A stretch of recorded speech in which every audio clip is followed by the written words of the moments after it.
acca mu ngi noonu ñu nuyu ne leen bu baax a baax amaat mbégte dellusiwaat tey ci suba si la comme ni ñu koy defee saa su ne bu waxtu bi jotee fii ci Eye Africa TV di Good Morning Africa bi ñu nuyu leen fi ngeen mënta nekk ci biir réew mi ba ci biti réew di am mbégte lool ci ni ngeen di taamoo di ànd ak ñun saa su ne di leen wax good morning ci ñu nekk ci biir réew mi ba ci biti réew kon ni ma ko waxee tey incha allah ñu fas yéene waxtaan ak yéen ci li nga xamante ne mooy lu am solo comme ni ñu koy baaxee di defee di nuyu ñi nga xamante ne comme ñëpp ñooy seetaan waaye foog ñu beral nuyoo ci ñi nga xamante ne ñu ngi feebar te da ci kër yi wala nekk ci hôpital yi ñaanal leen jàmm bu baax a baax xam ngeen ne ñu ngi si jamono mbas mi yëf yi métti na waaye képp ci am ay jafe-jafe yal na ko yàlla teggi may la jàmm bu baax nga mun a doxi say soxla tamit loolu du am solo ñeneen ñi nga xamante ne foog ñu nuyu leen ñoom tamit mooy ñi nekk ci kaso yi fu nekk ci réew mi ñu ngi leen di nuyu bu baax a baax a baax waaye surtout ñi nga xamante ne ñu ngi ci Mile 2 Central Prisons ñu ngi leen di nuyu ñoom tamit bu baax beral leen nuyoo beneen yoon ñaanal leen jàmm tamit nattu bi nga xamante ne mu ngi seen kaw yal na ko yàlla teggi ñun mun a dellu si seen ay njaboot macha allah nattu la rek incha allah dana jeex ñu ngi leen di nuyu bu baax di rafetlu ni ngeen di ànd ak ñun saa su ne suba si bu waxtu bi jotee ci programme Good Morning Africa di jégalu nag tey ci baat bi ndax soj bi nangul maa bàyyi ba léegi tey daanaka dama fi nekk rek pour gunge gaay ñoom Mod Ñang gars yi ñuy ñëw ci kanam ñoom ñooy doxal affaire yi ma ñu nekk rek tey Mod Ñang ñu nuyu la bu baax a baax man mbégte bokkaat ak yow beneen plateforme soo bi soj bi tam jërëjëf yi si réew mi si bitim réew bu jamono ji jote ne itam suñu mbokki waa président ni noo ko waxee nga xam ne dañ dee bàyyi xel lii di Eye Africa TV ñu ngi leen di ñaanal jàmm ñoom tam comme noo ko waxee rek dogali yàlla moo demee noonu wax naa ne foofu lii di président ay yonenti sax dugg neen ko waaye te teew dina ñu si bëri itam génn neen li si des mooy ne ku fa nekk rek am na looy bàyyee gannaaw soo loolu yàlla xaaral leen ko ban del si waat si njaboot gi ñu ngi leen di ñaanal loolu si askan bi leen bokkoon ñun Eye Africa ñu ngi leen di bàyyi xel bu baax suñuy xel ak suñuy xol ak suñuy xelaat mu ngi si yéen ñu ngi leen di ñaanal te ay góor rek ñoo fa nekk soo fa demee ay góor ak fa nekk ñu ngi leen di ñaanal bu baax ñaanal tam ñu ziyaare tam ñu nekk si lopitaan yi yàlla may leen tawféex ba ñu delluwaat ci seen i njaboot bu baax a baax amaan mbégte ànd ak yow si jotaay bu am solo bi di la mastaw si soj bi parce que sonal na la bu baax waaye gars yi ñu ne pépé soup ak yooyu waaye léegi ay affaire yi dafa bañ daal yëpp def nañ ko waaye nag yàlla baax na gars yi ñaan rek léegi tey su ko defee gannaaw nuyoo bi comme ni nga ko waxee incha allah ci xibaar yi tey nañu waxtaan ponk yu am solo dina ci bokk li nga xamante ne mooy wàllu nawek bëgg nañoo seet at yëfi courant ci réew mi naka lañ ko gën a mun a doolale wax nañ nañ ci waxtaan démba ak ay seen partners nañ leen ci indi report léegi lay doon incha allah na wax tamit ci wàllu waajtaay élection si ñii di Gambia Press Union ñi nga xamante ne mooy mbootaay bu ëmba li nga xamante ne mooy taskat xibaar yi ci réew mi ñu ngi fexe naka la ñoo dooralee journaliste yi mooy taskat xibaar yi pour ñu mun a waajal seen bopp tàggat leen ci nuñ mun a joxe xibaar yu wér te wóor ak taxawaay tamit mu nekk taxawaay bu mucc ayib ci élection yi nga xamante ne ñu ngi ko waajal ndax xam ngeen ne tasum xibaar ci yëf yi def si am solo bu baax a baax loolu tamit dana am solo ñu dellusiwaat ci report bi ñu yaatal ko ci waxtaan bi ci kanam tuuti lay doon leneen li amati solo li nga xamante ne ñu ngi ko doon xaar te ñu dal di ko mu dal di am démb ñu fesal ko mooy njiiti réew mi jamono ji sign na mooy dal dina daal teg baramam nangu ne li nga xamante ne mooy access to information bill bi nga xamante ñu ngi ko doon xaarandi ci réew mi lu yàgg bi mu ko diggee woon ba léegi dal dina am finally sign na ko léegi nekk na loi pour jot li nga xamante ne mooy xibaar fànn bu nekk ci réew mi léegi loolu loi la lu war la loolu tamit nañ ko waxtaane ci jotaay bi tey incha allah su ko defee jàpp leen lii ak leneen tey ci programme bi noonu lay tëddee ñu gërëmaat leen beneen yoon ci safoo bi ak ci kóolute bi ñu soobu ci biir programme bi dooree ko ak suñ foos xibaar mooy wàllum NAWEC, Ministry of Course and Petroleum ak yooyu. Now, let's begin with our first story because the Ministry of Petroleum and Energy, in partnership with the National Water and Electricity Company, NAWEC, began the validation of the strategy on Gambia's electricity subsector for next 20 years. The document under review has initiated in 2015 and later updated in 2017 with a view of changing the realities of the energy sector. Well, of course, this story of course will come in a moment mon yang ñu waxtaan ci lay balaa xëj na report bi di ñëw mooy Ministry of Petroleum of course ñu ak NAWEC dañ commencé di review mooy di jàngat mu nga xamante ne mooy ay pexe yuñ tegoon pour gis ne wàllum courant bi mooy gën naa am solo ci réew mi defoon nañ ko ay at 2015 ñu ñëw dajawaat def ci jàngat 2017 tamit ñëwaat nañ jàngaat ko tey tamit foofu lañ ñëw pour jàngaat yëf yi daal ñu seet lan lañ ci mën a yokk ba gis ne wàllu courant yokku na ci biir réew mi naka nga gisee lu mel noonu. waaw loolu soxla askan bi la Amadou mbiri courant askan bi réew mi ñoo ko soxla te ñoom leen def si bopp yi ñi ñu ko jiite war di ko saytu kon ñoom suñu amalee bés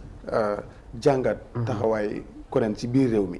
loolu seen wareef leen def loolu leen fa tegee pour ñu gis ne askan bi liñ soxla si électricité am nañ ko te it Amadou jamono fu mu toll nii réew mu la gën a ñàkk électricité rek pour mu dem si kanam dina jafe dina am ay sox bu baax a baax te nag soo gisee ñu taxaw am si taxaw seetlu di ko jàngat gis nañ si ay problème donte la ay yokkute am na si te wala ñu ngi koo yaakaar mu ngee ñëw waaye ay problème si biir réew mi kuréel am na fi because loolu la nit ñi di liggéeyee ifin nguur gi si boppam loolu su amul sax dara du dox jamono buñ nekk dañoo dund ak électricité mooy lii di kuréel su manqué rek loolu problème la moo nekk si askan bi te gis nga su manqué luñ si dee gis kon nag seen wareef la du sax at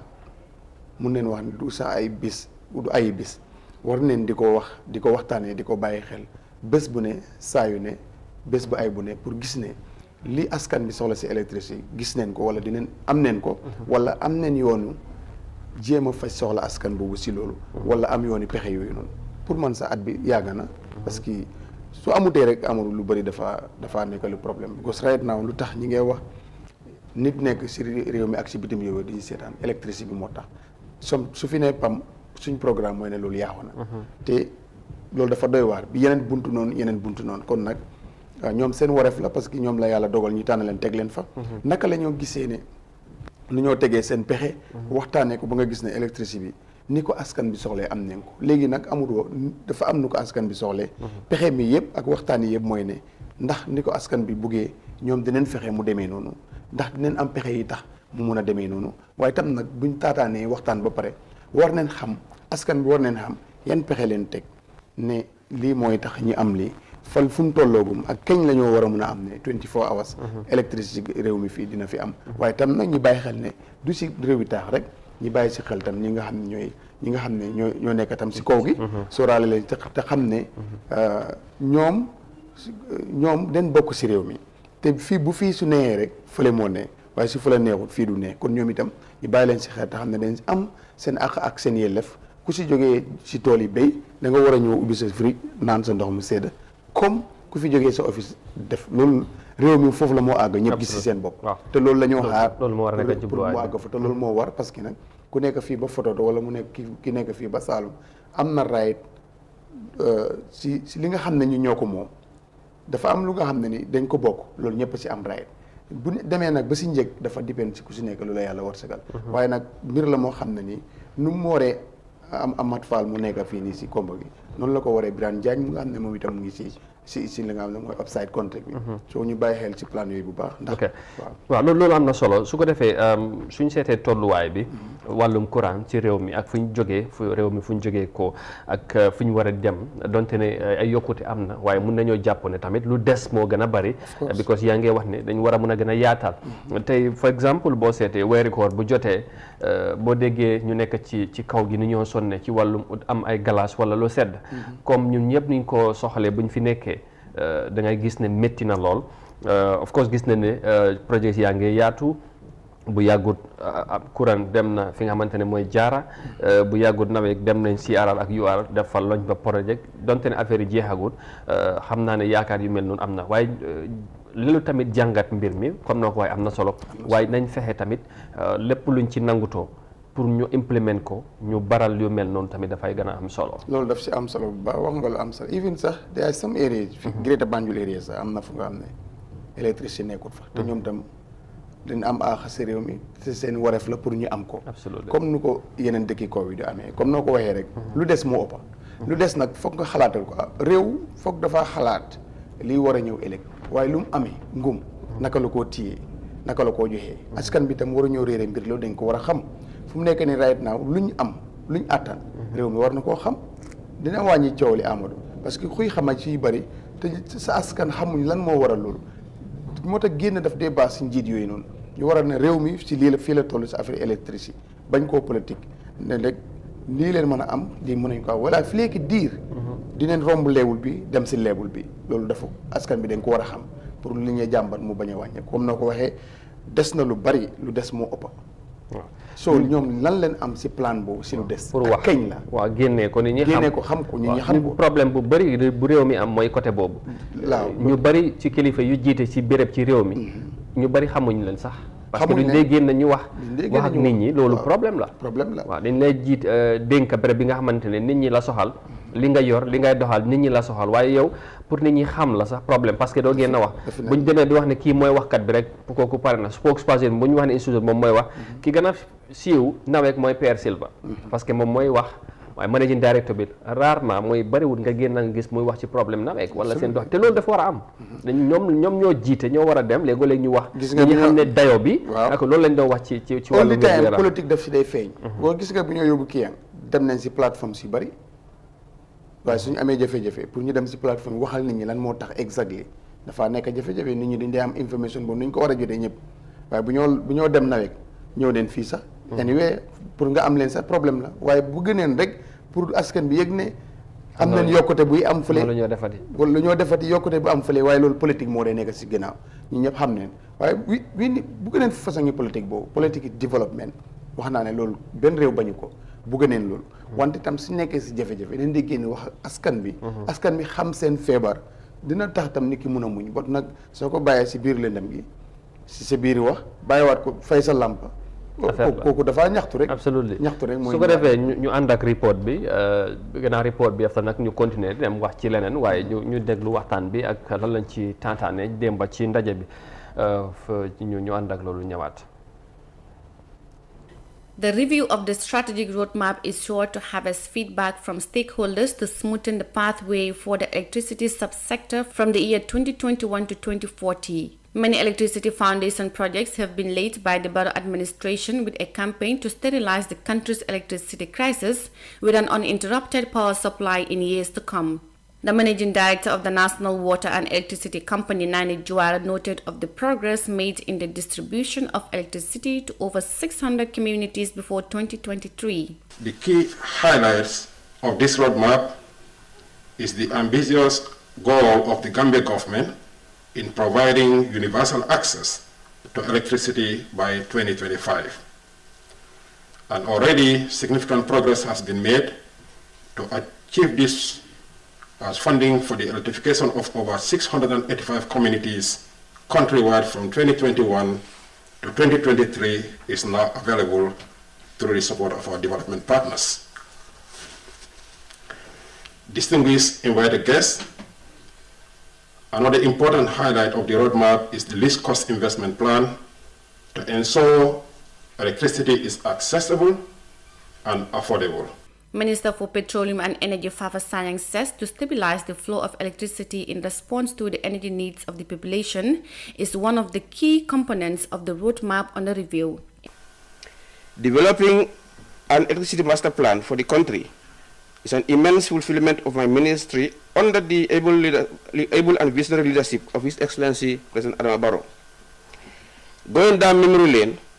we might recall that the first electricity roadmap for the Gambia was developed in 2015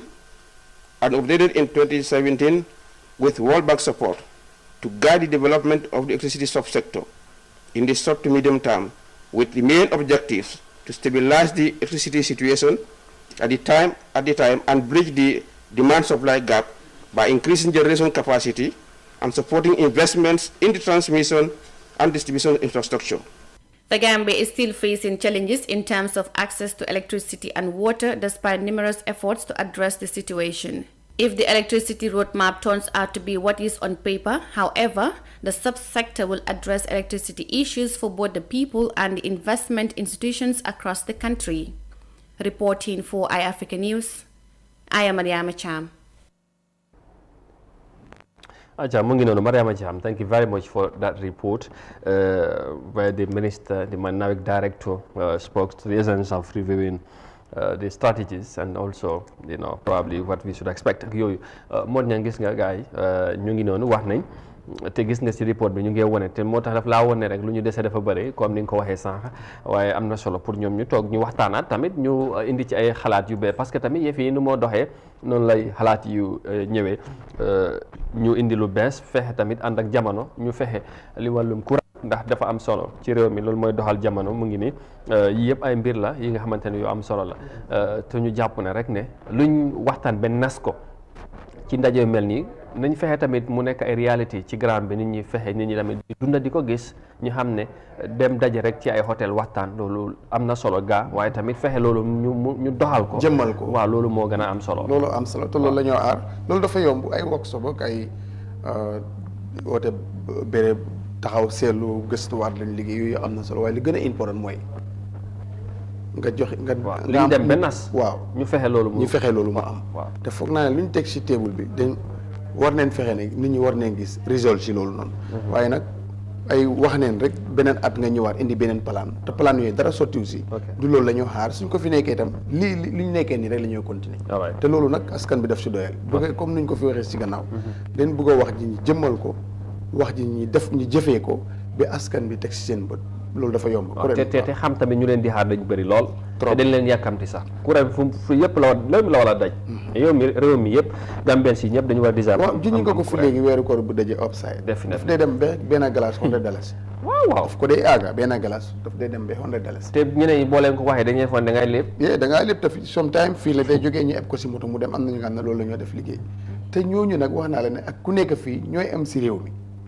amul kenn ku fi ëppale sa morom inci si réew mi ku nekk benn baat rek nga at mooy Gambien boobu mooy Gambien loolu na feeñ ci élection bi ni mu den am seen ak moo tax élection bi bu jotee fu nekk lay ñoo dem ban ministre moo fi am tout voters card amul kenn président bi sax benn la am ku nekk Fodoro wala ku nekk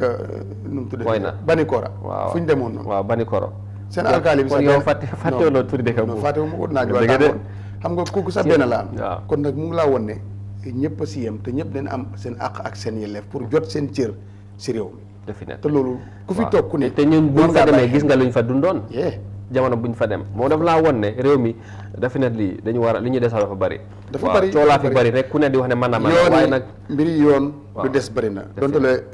nguur gi mu ngi traité na si mu ngi see góorgóorlu bu baax den mbiri paj mi lu des dafa bëri torop courant moom mbiri courant bi lu des dafa bëri waaw mbiri mbay mi lu des dafa bëri te gis nga yii su fekkee ne des na lu tuuti den lu am ëpp lu des di nga gis jéego yi bali réew mi dem ko te loolu nag war nañ ko itteel bu baax a baax loolu moo war a nekk taxawaay acca mu ngi noonu su ko defee ñu ak njàng mi tam am na solo xam nga bu fekkee ne sax ma ngi la doon wax ne bu fekkee da nga bëgg a lim ragal naa ne fii la ñu des dafa am juróom yi nga xam ne nii rek xam nga juróom yi nga xam ne réew mi war na see taxaw suñ ko defee rek dina baax mooy la tënkal léegi definitely ok ñu continuer wax ci leneen ci waxtaay élection yi maa ngi ko doon wax ci ndorte bi Gambia Press Union tamit di ci am taxawaay bu am solo pour di jéem a fexe nu ñoo doolalee taskati xibaar yi we'll move on to our next story now because the Gambia Press Union on Wednesday set journalists to task of promoting peace and positive reporting on the coronavirus pandemic, and the two-day training held in partnership with the National Youth Council and the United Nations Development Programme put emphasis on publications of simplified and accurate information on public health matters. The CISE files, of course, this story. Journalists went through the course of advocating on limited understanding of post-COVID-19 situation and then reporting that will counter emerging misconceptions regarding the pandemic. Speaking during the opening of the two-day training, the Vice President of the Gambia Press Union, Mohammed Esba, pointed out the role of the media in sanitizing health information to the interest of the public. And we've seen a lot of information going around COVID, which should be debunked by the media. A lot of disinformation, a lot of misinformation. We've seen even so-called experts will come and share videos that are even misleading to the communities, which creates more confusion and more fear to the people, to the public. This is where the media comes into play, to ensure people are given the chance to know the realities. He referred to the vaccination programs as part of the key components in the recovery process of COVID-19, as the virus, he noted, cannot be eliminated without the vaccine. The Director of Health Promotion and Education at the Ministry of Health, Modun Jai, dilated on some of the challenges faced by health workers in the campaign against the coronavirus. And one of the challenges we are encountering now is the issue of people not going forward to get tested for COVID. Because they are not getting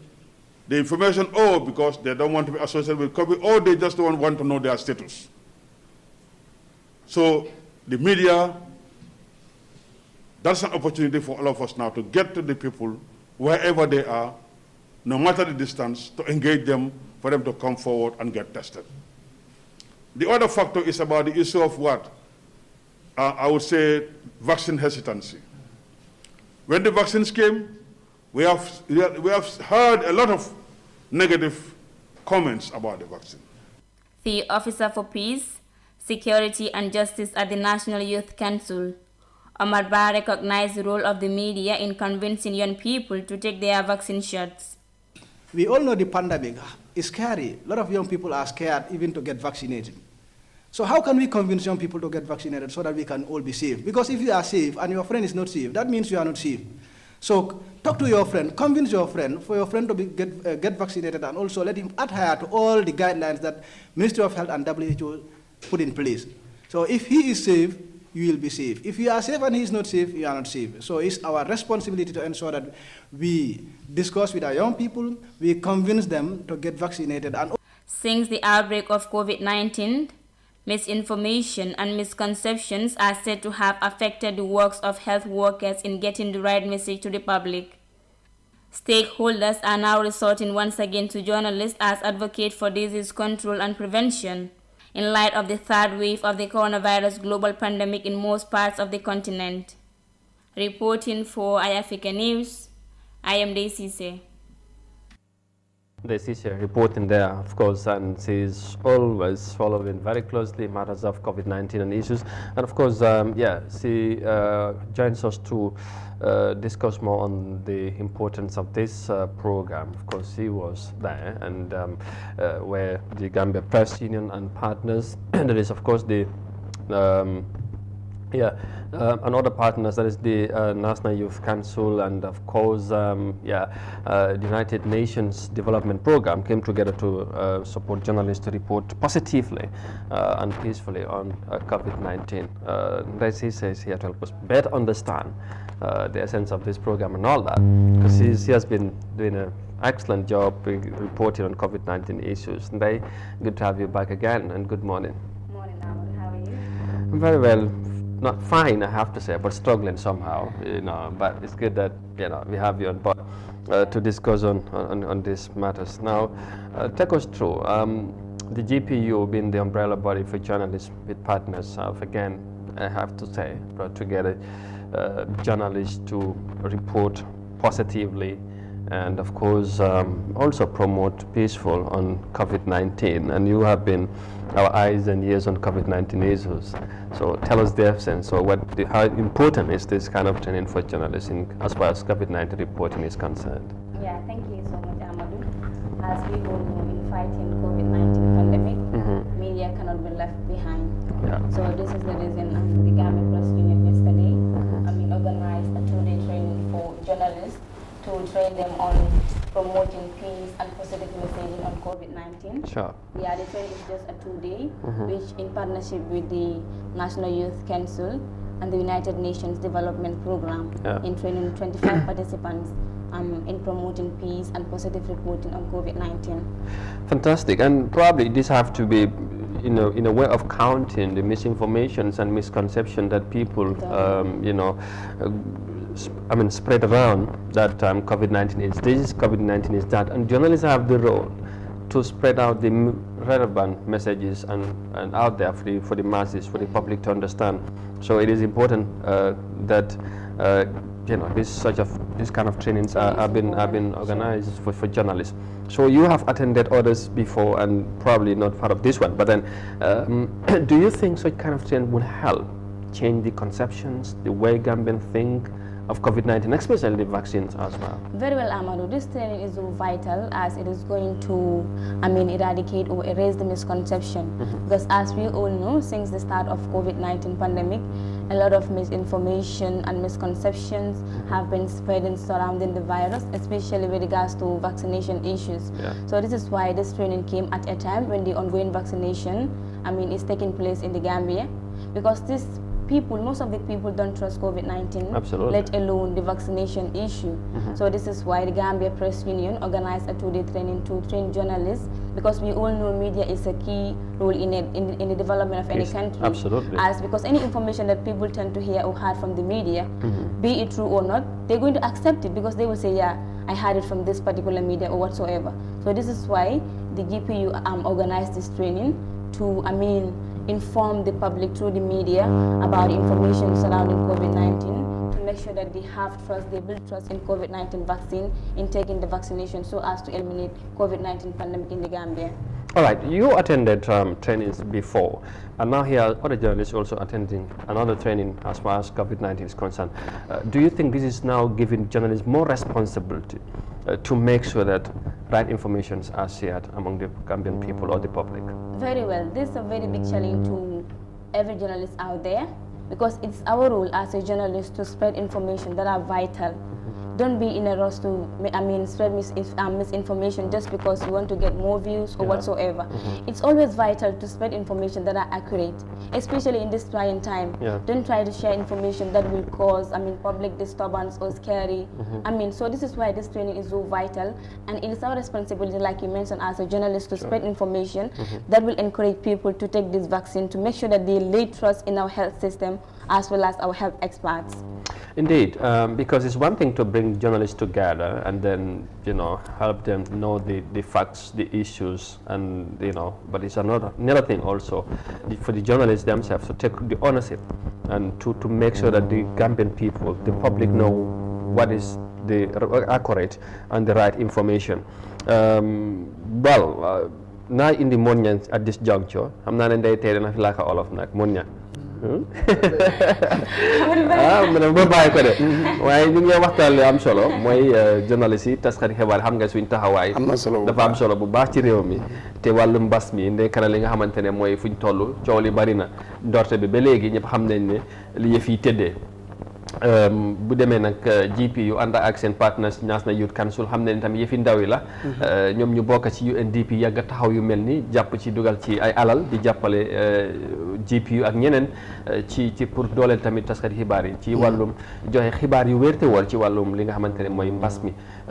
yàgg nañ koo def beneen tamit mu ngi ni pour ñu gën a dooleel taskati xibaar yi ban gis-gis nga am ci loolu. waaw am na solo comme si biir wax ndey wax na lu am solo bu ko wax ne media dafa am solo dara mënul dem si gannaawam parce que mooy daf si am solo taxawaayam daf si am solo bu baax because nit ki mun naa déglu xibaar bi si keneen du ko gëm waaye mun naa déglu si media mu gëm ko benn waaye mu ne booy weddi media rek dañ fa tàggewul sa mbokk waaye soo ko fa déggee rek di nga xam ne dëgg la ñoo wax soo loolu yëpp lu junj mooy ne rek taxawaay media mooy number one si dëgg rek because mooy tax ki nga xam ne ni moom xaarul leneen ndax dégg na ko si radio wala dégg na ko seetaan na ko si télé kooku la foofu la moo dooree nangu ne lii dëgg la kooku nag taxawaayam number one bi mooy mu nekk dëgg soo moo tax bunt yi bëri soo buggee sa xibaar mu tasaaroo di nga bugg a di jokkoo li nga xam ne mooy médias si bon médias yi seen rôle yëpp ak jàngale bi capacity building bi dem na ñëw na yëpp mooy nit ki dafa war a wax dëgg xibaar wax ko dëgg bi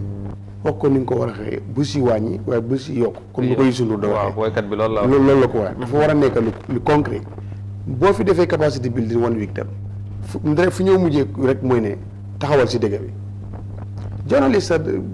first time am na some training yu ñu demoon ma analyse ko ak li ñu wax ne mooy cër li nga war a mel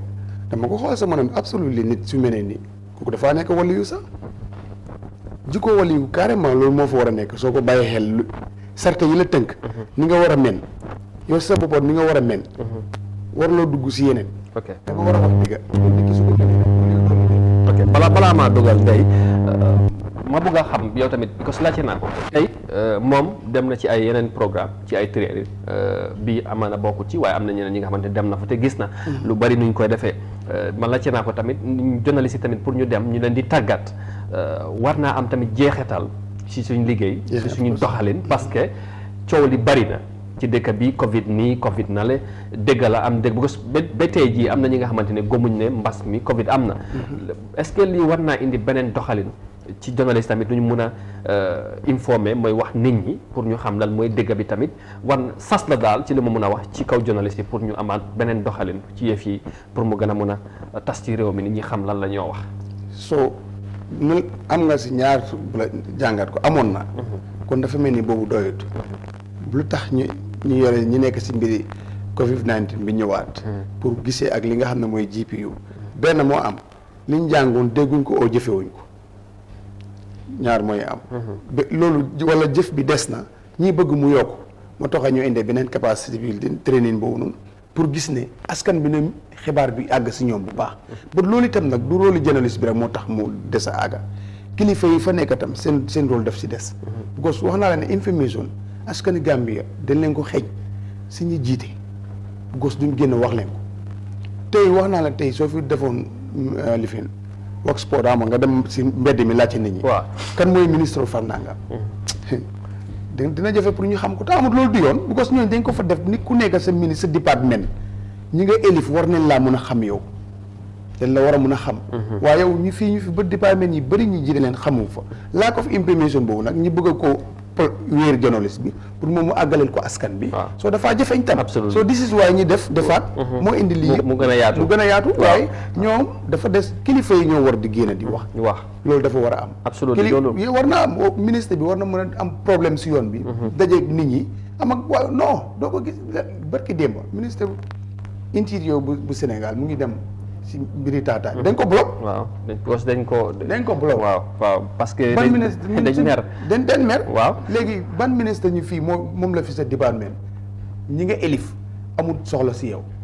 doy na waar ba nga xam ne ni tey soo génnoon woolee ñi ñëw wax ak yow ban la. ok waaye li si des ñun lu bëri paman PS nangam PS mu amee nangam PS amee nangam xanaa ministre bi. waaw loolu am na solo loolu am na solo xam nga waaw su ma waaj foog ma xaaral ma arrêté ko tuuti léegi bu ñëw wax ci réew mi am na fi ngay toll da ngay xër nga gis sa bopp bu baax non ndax li ñu dese moo bëri ndey waaw ñu wax rek xam nga tamit waaw xam naa tey wax naa tey da ngaa laaka olof ci affaire yi parce que nag daf ci dee baax léegoo-léeg tamit ndey well of course we talk about the GPU wax nañ GPU but the National Youth Council responsibility of youth matters mi xam ne ndaw yi ñoom ñoo ci taxaw buñ bokkee ci programme bi I think the direction mooy journaliste tamit yu gën a bëri ci réew mi ay ndaw lañ pour message bi tamit ndaw yi dégg ko parce que ñun xam nañ time boobu Covid bu mu dooree bi c'est mag yi la doon gën a sonal ak yooyu waaye léegi gis nañ jigéen bi this delta variant te yaa ngi follow development xam nga ne ndaw yi yu bëri tamit am nañ ci ay jafe-jafe te ban solo la loolu am how important it is youth council partner with the GPU and of course UNBGP pour mun a improve the capacity of journalists on COVID peaceful reporting and so on. Very well. Youth Council, the National Youth Council is involved in this matter because as we all know, in the development of any country, young people are very important. They are very, very important. They cannot be left behind. They should be in the forefront of every matter.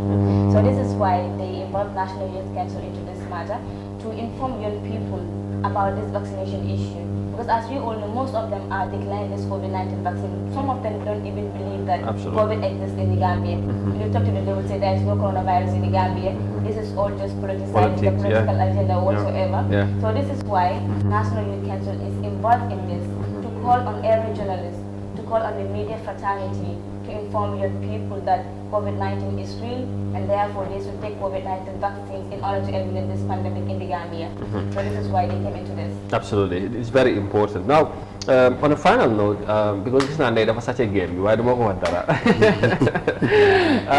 What's such a game? Ground. On a final note, what do you think we journalists can learn from this moving forward? Because COVID is still here, the challenges are enormous. there are still misconceptions, in as much as we want to do our utmost best in making so we portray and send out the rightful message, but there are people also who are in the other side, also sending other messages in whatever way possible they could to counter, what the right information, because for them COVID is not real and all that. So what should be the stance henceforward now that capacity building have been done, trainings and all that? So as we go on, the battle is on, and journalists is still and will continue to be part of the fight. Finally, our role as a journalist is to spread the right information to the public, and as we've heard from the director in the report here, this is a very big challenge to them. And adding to the problem is people are not even coming forward now to get tested, and all this is due to the misinformation they are hearing about COVID. Let's imagine you say you want to take this vaccine or you want to get tested, and your friend just come to you and say, coronavirus in Gambia, there is no coronavirus in the Gambia, so why should you go forward and test? Exactly. So this is deteriorating the work of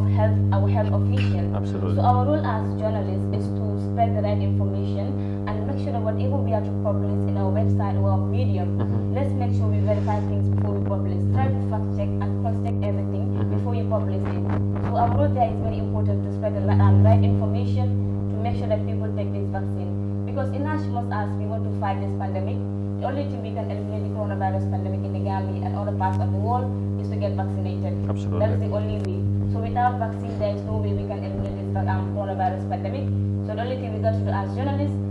let's try to forward right information to the public and make sure that they get vaccinated. Thank you. Yeah, what a wise message. She has been our health expert, and she continues to be. You can see, No, thank you, Dr. Dale. Well, she's been Nola. Thank you very much indeed for coming, and it was good to have you. To give us more update on this 2-day training on journalists, on peaceful and accurate reporting, and of course COVID-19. Thanks to the GPU, the National Youth Council, and of course the UNDP for this laudable initiative. And we'll keep following, and Day is here. She's our eyes and ears, like I say, on all COVID-19 matters, and we say to her, thank you very much. You have been doing a fantastic job, I have to say, and that's why it is. So we should be talking about something else now, and that's the Access to Information Bill. It has been finally signed by the President, and it has become a law of the land, a part of the laws now. We should be talking about that. Somebody should be joining us now also to talk more on that. So just to introduce the topic, and I just have to say the President Barrow has signed Access to Information Bill into law. Now, the Civil Society Organization or Coalition on Access to Information commends President Adama Barrow for signing into law the Access to Information Bill after it was passed by the National Assembly on the 1st of July this year. Now, the CSO Coalition applauds Barrow for signing the bill, a fulfillment of his campaign promise and a demonstration of his political will and commitment to transparency and accountability. Now, according to the CEOs, or the statement I should say, the signing of the bill is a climax of a 5-year-long process in which various stakeholders led by the Gambia Press Union to the CSO Coalition on ATI campaign for legislation on access to information. That's why it's just want to say this is another very important development. I have to say that. But this is another development. Finally, it has been a long wait. It has been a long process, a long battle, but eventually it has been done, and the President of the Republic, His Excellency President Adama Barrow, has signed into law. Of course, that is the Access to Information Bill, and like I said, we should be talking about that, to know the essence, what should we expect henceforward, and whether it will make any difference or any impact. So stay with us. We'll be taking a short break and come back with more details about that. We'll be right back.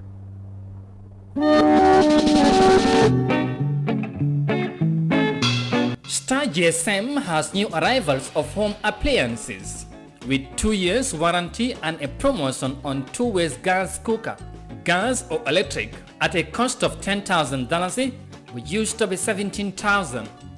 and a deeper freezer, $10,000, which used to be $15,000. Stand fans rechargeable and at least for 8 hours. Different stand freezers, deep freezers from 140 to 400 liters. Blenders, original flat screens from 32 inches to 65 inches. At Star GSM, their appliances are original, durable, modern, and energy saving. Star GSM also have sports shoes, Timberland, and Scandals. Original perfumes from India, Churai and Andy Churai from Dubai. Star GSM offer its customers 25% discount on all smartphones, simple phones and HD receivers for national security forces, police, paramilitary, immigration, armed forces, customs, navy, etc. They also have maize powder, Dugula, at $900 per bag or $100 per kilo. Roast now and visit Star GSM at Westfield, opposite OJ Junction, Talindi Market, Tabokoto Traffic Light, or call 700-2494. Star GSM Electronics.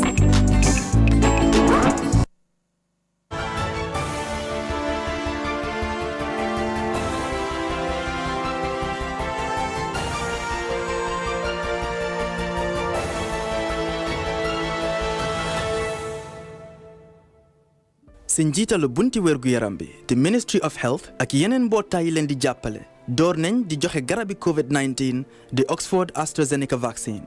ñu njëkk a jël ci garab gi nag mooy liggéeykat yi nekk ci wàllu wérgu yaram topp si ñi nga xam ne seen wérgu yaram tax koo dëgër bem àgg ci képp ku ko soxla comme nu garab gi di ñëwee mbootaayi wérgu yarami àdduna bi di WHO ñoo gestu garab gi nangu ne mun nañ ko jox képp ku am fukki at ak juróom-ñetta jëm ci kaw ku nekk ñaari pengu lay jël ñaareel bi di ñëw ñetti weer gannaaw bu njëkk bi ku jël garab gi nag mun nga am ay màndargay yaram bu metti ak socc ci diiri ñaari fan yooyu feebar bu weesu loolu nag jafe na waaye war nañ di sol face mask rax suñu loxo yi saa yu nekk te it di sori mbooloo garab gi óor na te dina dooleel bu baax xeex pour dàq jàngoro ji pour am ci ay leeral hôtel 1025 ci line bu munti nekk fii ci biir réew mi doo ci fay dara. ñi leen jottalee xibaar bi ñooy Gambia Red Cross Society ñi ko dépasse nag ñooy European Union.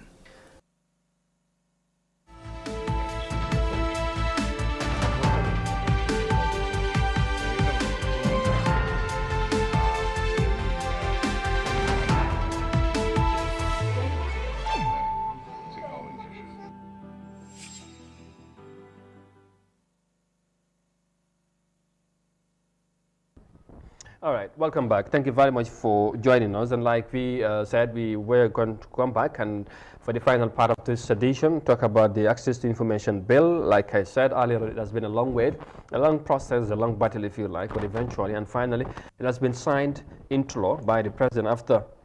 it was passed by the National Assembly on the 1st of July, and on that, the Civil Society Coalition on Access to Information commends the President for the move and also for fulfilling his campaign promise. And according to them, this is a demonstration of his political will and commitment to transparency and accountability. This is not my words, but from the coalition. Of course,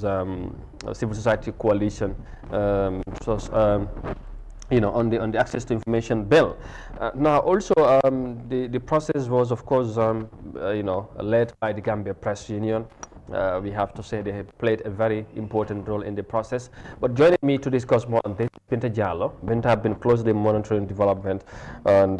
yeah, we will talk about this now. Binta, good morning, and thank you for joining me to talk about this laudable, very important development. Good morning, Amadou, and good morning, everyone who is watching iAfrica TV as we speak. As he rightly mentioned, my name is Binti Jallow, and of course, it's I say happy moment, happy day, and for every citizen, not just the journalist, but every citizen. So I am happy to be here to talk about this issue. Yes, we talk about the Access to Information Bill. It has been something that has been making headlines for quite a while, and eventually, here we are talking about it's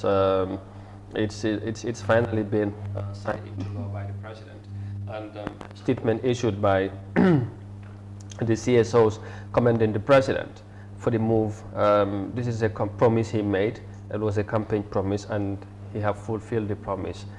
And according to them, it demonstrates that it's a political will also. So it seems they are really, like you say, it's a victory for all Gambians, because here we expect a change. But before we get to what we should expect and all that, its impact, what did you make of finally the president have been seen as someone who have fulfilled one of the many promises he have made during the campaign? Amadou, this is a laudable move, and also we can say we have to commend him for this. At least this has people have been crying for access to information bill, and you know, we don't work freely, and citizens are not accessible to informations that are very important to them, and this has been hindering a lot of successes when it comes to this these issues, like for instance having information, accessing information easily in especially in public offices is really hard. So we commend the president for doing so, of course. And of course, you know, like you said, it has been somehow difficult for many of us to access information, but now here we are finally celebrating, or all been happy for the president signing into law of this access to information bill, since it was passed by the National Assembly on the 1st of July. Now the question would be, what should Gambians expect henceforward? So signing the access to information bill is quite different from the implementation of the bill. Now, signing the access to information bill, of course, is one thing, and implementation or implementing it is another thing. And this is where the problem is going to come. It's easy to sign it, of course, and it's easy to pass the bill from the parliament. But now, like I said, access to information is going to be a little bit difficult. Of course, we have expectations. We have so many expectations, but I am sure we are not going to meet them, because looking at other African countries, of course, there are certain African countries that had passed this bill, and it was signed by the president or the right authority who are supposed to sign them, but they were never implemented. It was hard for them, and still we see journalists struggling to access information. We still see the citizens also lacking from the information that they are supposed to access. And so this is one thing. You understand? I hope it's not going to be the same thing for the Gambia, but I think one thing we should also look at is the offices, like public offices. This ministries or ministers take oaths. Okay, they take oaths of secrecy into office. So now this is where the problem is going to come, because they can also always bank on that. If you want to access certain information, they can tell you, oh, okay, we also have we took an oath to of course certain information, not to give certain information out. So what's the essence of the access to information? Is still hindered. So I think this is something that people need to look at, and also maybe to work on. Because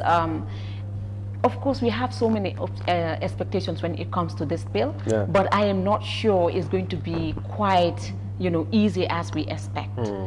We're still going to struggle for information, of course, unless and until this oath of secrecy into office is out. But if not, it's really going to be hard. So you think this is something that the ministers and other people who sworn in into office,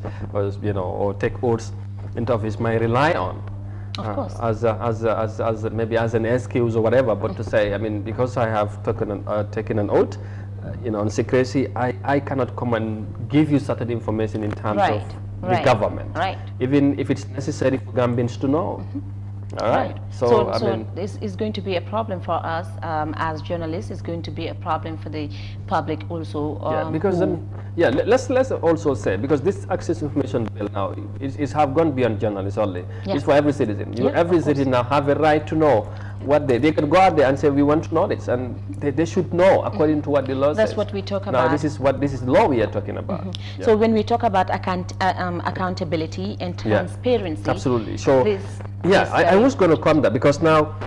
the statement is still here. I mean, it's a political will, and this have shown that it's also a commitment from the president to transparency and accountability. And we all know there has been a lot of concerns about transparency in our governance system, about accountability. You talk about issues of corruption. So I was going to ask, hence, this have shown this is a commitment to transparency. Would this also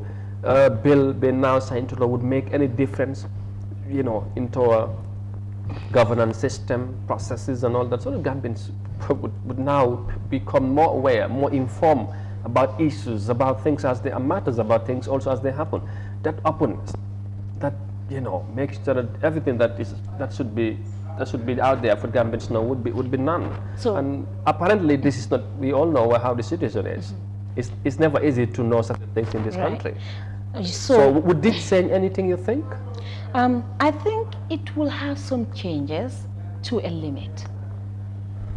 This is government that we are talking about. To a limit. Yes. To a certain price. Yes. So this is government that we are talking about. It's not going to be easy, because no government will come and say, oh, I'm totally transparent to my citizens.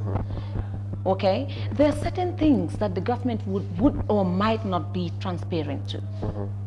Even if the citizens have the right to know, but there are certain things that they might be hiding from the citizen. And again, maybe also we need to say, would those citizens have the right to know everything? That also we have to say, not everything that they want to know they should know, is it? There are certain informations that are really that might not be for public consumption. And they can cause chaos or something. Those are informations that also the government also have the right to hide. Okay, but it doesn't mean information that are supposed to be known by the citizens should not be known. Of course, they need to be known, and this is very important. And this is what this country has been lacking for years. Yeah. And of course, I hope there would be changes now, but then we are anticipating a lot, but I am not sure how it's going to turn out, as long as, like I said, this oath of secrecy is there. Yeah. As long as this oath of secrecy is there, this is going to give them the opportunity to also be able to hide certain information from the public. Yeah, that is the for the maybe cabinet ministers, the president and others. But we have the managing directors who have been now most of the times been pinpoint in certain issues. You have deputy directors and all that. But then the importance here is that the president have signed the bill into law. Now I was also going to say that of course, like I say, the civil society have expressed their delight and commended the president, but equally I think they have now a bigger role in fact to play in to help Gambians, equally the Gambia press unions who were in the forefront in this battle, and eventually I would say everybody has win, but especially them. But they still have there's a challenge for them to make sure Gambians understand what is their right, what should be their position, I should say, in this case. Now that the information, access to information is a right, is a right, and it has become a law that Gambians, what should be our position as Gambians, against our public's, servants, I should say, in making sure that we are rightfully informed as matters happen in the country. Right. So, like you said, it's a right to all citizens. Yeah. But now, do they understand the right? Yeah. So I will still go back to the same thing that I said before. Citizens have the right to access the information, but also equally, like I said, public officials also have the right to protect information from the citizen. Yeah, but I mean, Binta, this again, it's not everybody, right? It should go about, would hide behind this out of secrecy and said no, we cannot give certain because for instance, you know, we all know if you want to get certain information in certain departments or ministries, you have to go through the spokesperson, you know, their media director office, and these people, even if they have information, they would tell you, I cannot talk to you as until, you know, I'm giving the green light from the top. From the top. And the top, you cannot know somebody. I'm not allowed to talk, and that's why. But these things we expect now would change the narrative. This the expectation. Yeah. Whether it will happen or not, that's another thing. But now that it has become a law, for instance, if you want to know something in any department, in any institution, and they are not willing to come out, what should you do as a citizen? This is why the law comes in. Now you have the right, it's a law for you to demand, and you ought to know what's happening. But this is why I say the CSOs, the Gambia president, have now a bigger task ahead, because they should now inform Gambians. You know, not everybody now know, because we have many things here, as we have many laws in this country, but sometimes you, in fact, if your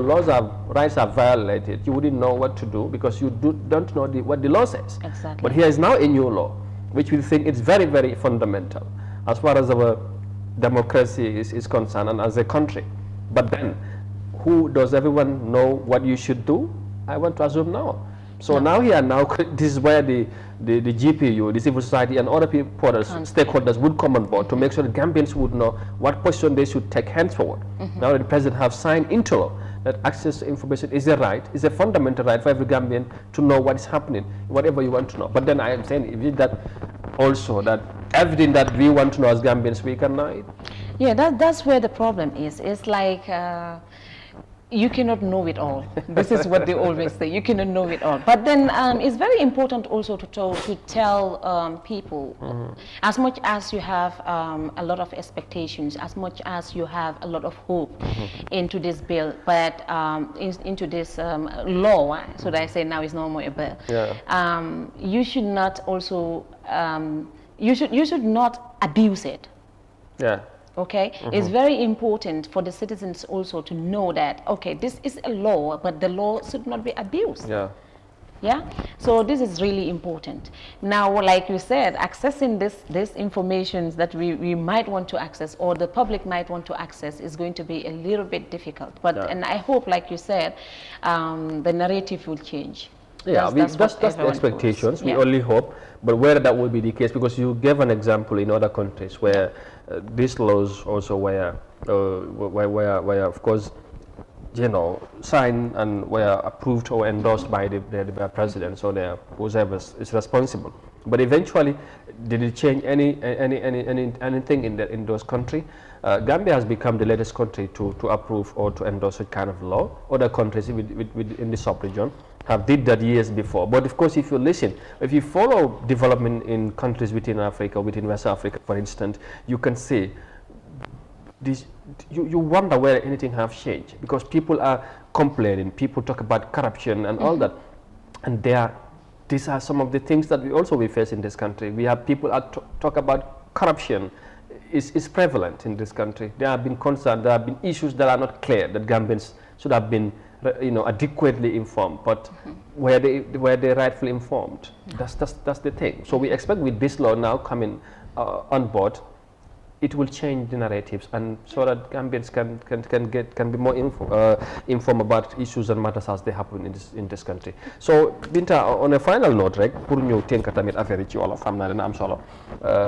ñuy waxtaanee mooy loi bu bees bi nga xamante ne mooy président bi daf ko sign mu nekk li nga xamante ne mooy loi ñi nga xamante ne mooy civil society mooy mbootaay bi nga xamante ne day xeex ak comme yelleef ci doomi aadama ci réew mi ñoom nag ñoo booloo ànd ca Gambia pression ba xeex gis ne nguur gi diggee buñ diggee woon, ndax nee na président bi moo ko diggee woon ci campagne bi matal na ko, mooy fexe nit ñi mun a jot xibaar yi nga xamante ne wala doxalin yi ci réew mi li nga xamante ne Gambien si war nañ ko mun a xam ñu xam ko. léegi nag mbir mi yombutoon parce que yàggoon na ci National Assembly bi, yàgg nañ koo xaar, waaye eventually finally mujjee naa nekk li nga xamante ne mooy mu nekk loi. léegi moom loi la te pour Gambien si xam ci lañ bëgg a xam ci doxalin réew mi, te loolu dafa am solo. léegi nag ñu ne comme nekk na loi, est-ce que mooy ndax lii dina changer dara ndax dina tax li nga bëgg a xam man ma bëgg ko keneen boo ko xam mu xam ko ci doxalin réew mi foog naa ne ci loolu lañ doon waxtaan. waaw loolu moo nekk problème bi fu mu toll nii pour mu nekk loi loolu noonu alhamdulilah at least nit ñi mën nañ wax ne am na solo torop waaye pour implement loi bi mooy pour mu dox si biir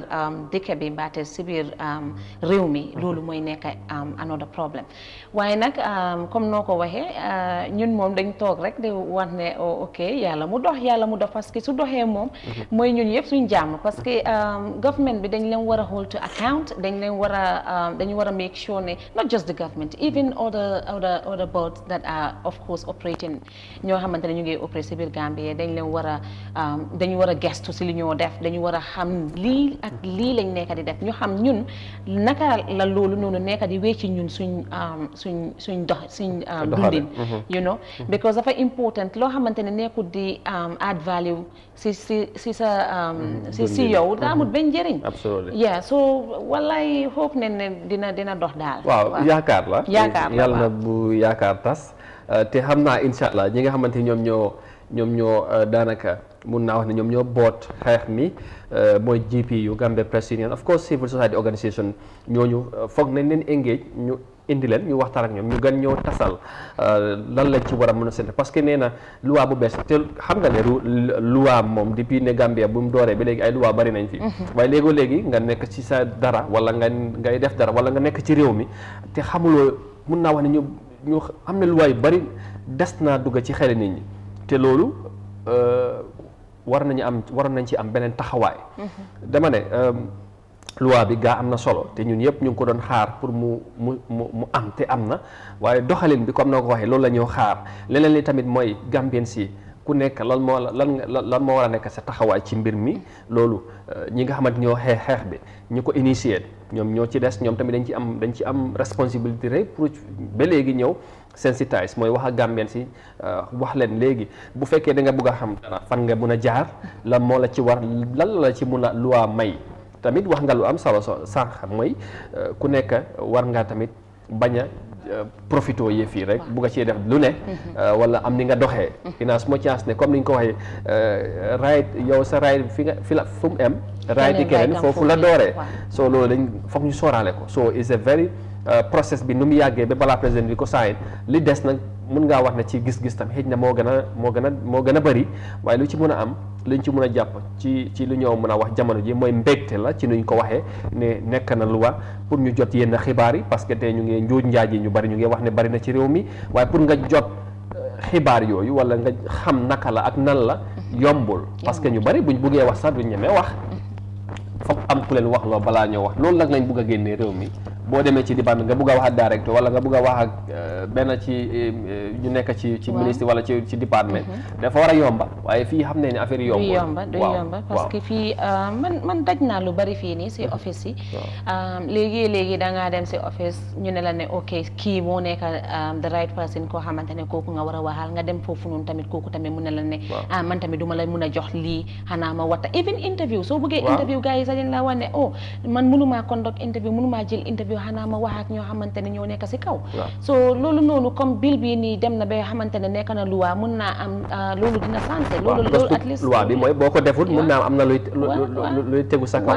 waaw yooyu yëpp ay mbir so loolu la nañ yaakaar rek ñun daal ñuy dunda si yaakaar rek ñu foog ne at least dina sensé tuuti waaw alright am na solo su ko defee mu ngi noonu loolu mooy xibaar bi loolu la ñu bëggoon na indi rek xanaa su fekkee ne Binta bëgg na ko wax ci beneen lakkata bi wala ñu tàggatoo rek yooyu loolu moom mën nañ tàggatoo parce que su ma waxee si soo sa foog ma wax si pul so léegi mën nañ tàggatoo rek te tamit saraxulee ñu ngi seetaan te dégguma saraxulee xëy na loolu mooy loolu waaye xam naa du ñu wax rek le incha allah waxtaan bi du ci yem amaana sax mun naa am élégant diggeewuma ko waaye mun naa am élég nañ ci ñëw ak gars yi ñu invite la ñu ñëw ñu waxtaan lii lan la mun a indil lan la mun a jural ci développement ci réew mi su fekkee dem nañ ba war a am access mooy jot xibaar yi nga xamante ne war nañ ko mun a jot lan la mun a indi ci li nga xamante ne mooy ci lu ñoo xaar ci réew mi ci doxalin bi ci lenn li nga xamante ne ay lent mu ngi luy xew ci réew mi te xamaguñ ko naka la ndax mun naa change anything of course am nañ yaakaar bi loolu mooy jubluwaay bi naka lay demee ku ne lan moo war a nekk sa position loi bi lan la wax in fact ku bugg a xam dara fan nga mun a jaar ak noo ci mun a doxee ba loolu antu yooyu yëpp war nañ ko mun a leeral waa réew mi to li des daanaka man jàpp naa ne xëy na moo gën a bari waaye nag ndam la mbégte la tamit gannaaw bu ñu ko saay ne mu nekk li nga xamante ne mooy loi ci réew mi Binta ñu gërëmaat la bu baax thank you very much ci ni nga ñëwee ci jotaay bi waaw ñu jox gars yi rendez-vous xam naa ne ba suba incha allah wala ci yeneen jotaay rek incha allah nga tàggatoo waaw jërë ngeen jëf and thank you very much for watching and I believe it has been a very interactive moment at least it's short but then at least I think we have been very very truthful I believe and also so rendezvous for next time. Inshallah. Thank you so much, Binta Jallo, for joining me on the program. And of course, Monyang was here and they too passed through this morning. And my apology for the voice today. Wow, ngeen continue di ñaan rek inshallah yàlla baax na xëy na fii bi wala suba call bi dem soj bi mu bàyyi ñu completely ñu mun a ñëwaat inshallah continuer liggéey bi comme ni ñu koy daan defee inshallah saa su ne ñu gërëmaat leen bu baax a baax ci ni ngeen di ànd ak Africa TV si suñu ay taxawaay waaye tamit ci plateforme bi Good Morning Africa ñëpp li nga xamante ne daal ñu ngi ànd ak ñun ñu ngi leen di gërëm bu baax di leen sant di leen jox dig daje suba inshallah ci édition bu mujj ci week bi comme ni ñu koy defee saa su ne nañ ko gën a mën a yaatal ci yeneen point ci yeneen waxtaan jërë ngeen jëfati ci safoof bi ak kóolte bi ba suba ak jàmm bye bye.